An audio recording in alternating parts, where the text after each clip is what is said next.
গোলাই স্ল্যাবের বা গোলাই ছাদের concrete quantity calculation করার সহজ টেকনিক।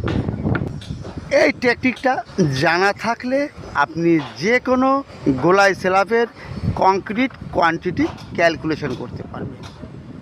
তাহলে বন্ধুরা, আজ আমরা জানব এই ছাদে বা স্ল্যাবে কত M³ কংক্রিট লেগেছে বা কত CFT কংক্রিট লেগেছে, সেই ক্যালকুলেশনটা করব। এরপরে জানব এই বিমে কত M³ কংক্রিট লেগেছে বা কত CFT কংক্রিট লেগেছে, সেটাও আমরা জানব। আর জানতে হলে শুরু থেকে শেষ পর্যন্ত দেখতেই হবে। তাহলে শুরু করছি, সময় নষ্ট করছি না, দেখতে থাকুন। এই স্ল্যাবের কংক্রিটের হিসাব ক্যালকুলেশন করতে হলে স্ল্যাবের ডায়া কত আছে সেটা জানতে হবে।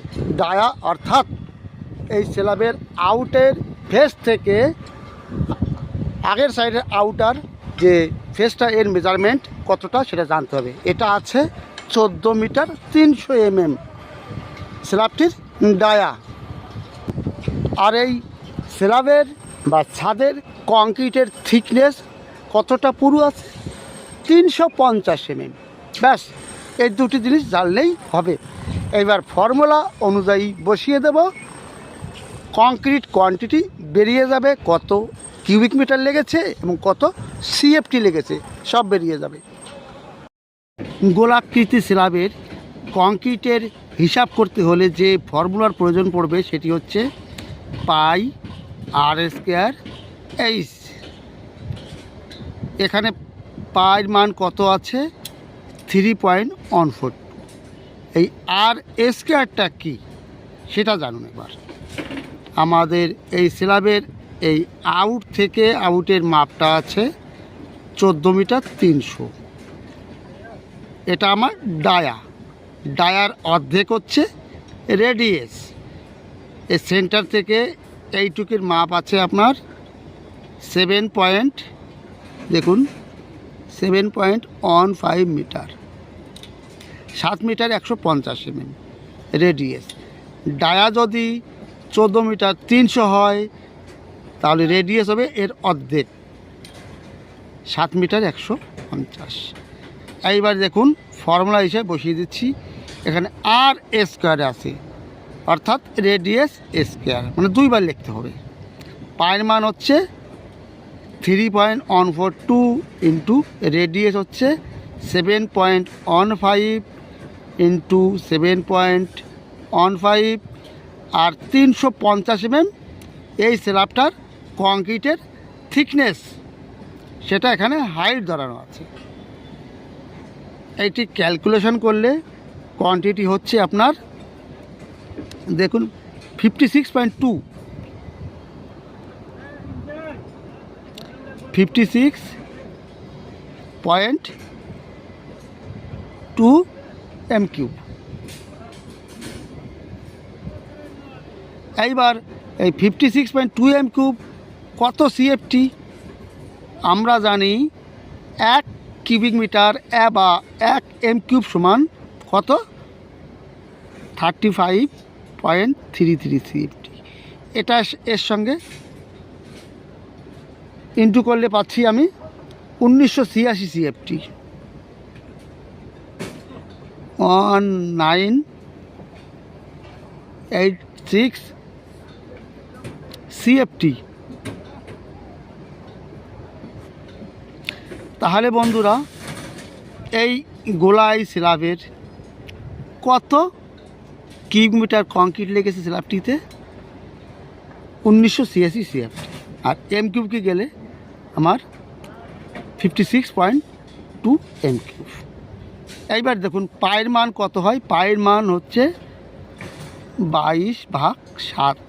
এটি করলে পাই আমি 3.142। এবার r², স্ল্যাবের আউটার মাপ ছিল 14 মিটার 300 mm, এর অর্ধেক হচ্ছে 7 মিটার 150। এখানে r² আছে, এই জন্য এটা দুবার লিখেছি। দেখুন, 7 মিটার 150 ইন্টু 7 মিটার 150, তাহলে আপনার r² হয়ে গেল।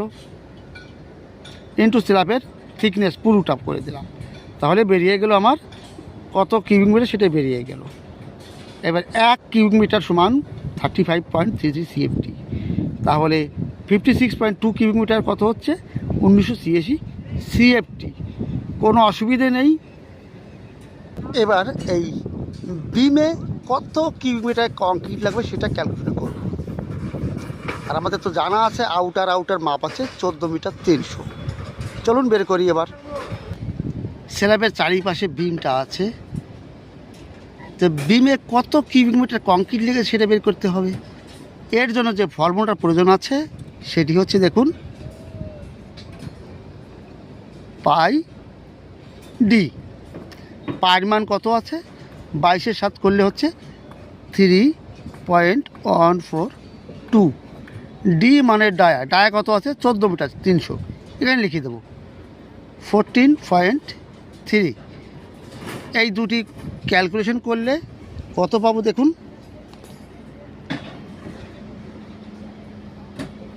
44.93। এটা হচ্ছে আমার 44.93 রানিং মিটার। অর্থাৎ এই বিমটা টোটাল আছে 44.93 রানিং মিটার। এইবার বিমের ব্রিথটা আছে 500 mm, হাইট আছে 1150 mm, তাহলে বেরিয়ে গেলে কংক্রিট কোয়ান্টিটি। এই বিমটা আছে 44.93, এর সঙ্গে বিমের চড়াটা আছে 500 mm 0.500 মিটার, আর বিমের হাইট আছে 1.15 মিটার 150।